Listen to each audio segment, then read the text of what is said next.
继续来关心基隆这个水道水进前拍开讲有一个汽油味，目前市政府当咧追查，先甲正风程度抑个澄清动力，防抓着讲因乱排这个废水，先甲因罚60万，抑个100万。不过这污染源拢毋是这水道水的主要臭味来源，敢是有管线破去咧？这市长谢国良强调讲，目前有掌握一寡对象，也报请检风侦办，也继续和环境部合作厘清这污染来源。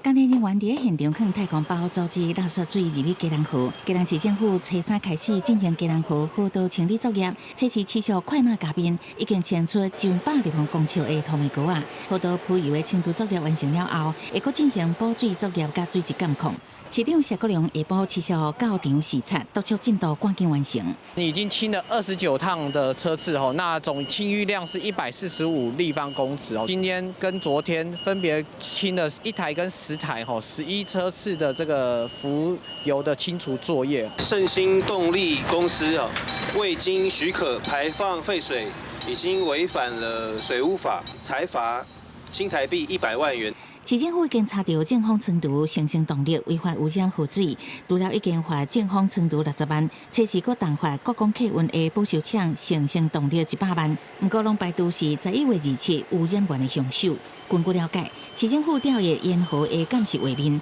无发现有乱倒污染油的重大污染事项，嘛引起是不是有管线破去的讨论。找出来，我们都有进行采访。那当然有一些我们目前怀疑的对象，我们仍然收集证据，然后也报请基隆地检署侦办。对于各界议论，市长谢国良无正面回应，讲目前是有掌握一寡对象，报请检方侦办。市政府已经持续甲中央环境部伫合作，查清楚可疑的污染源。不过，立宪立委对案发已经1礼拜无法度掌握污染源，感觉不满。我们看到基隆市政府这2天以来，不断的看到欧亚的亏钱，他基本上就是沿着基隆河的污染源去查，找到一个工厂有违规，就说这就是污染源。另外，基隆市政府动用灾害预备金补助受影响的71000多户市民改换净水器的炉芯，每一户补助代票1000块，嘛叫绿营批评补助伤少，希望市政府顾虑民众生活压力，金额搁做调整。公视新闻采访报道。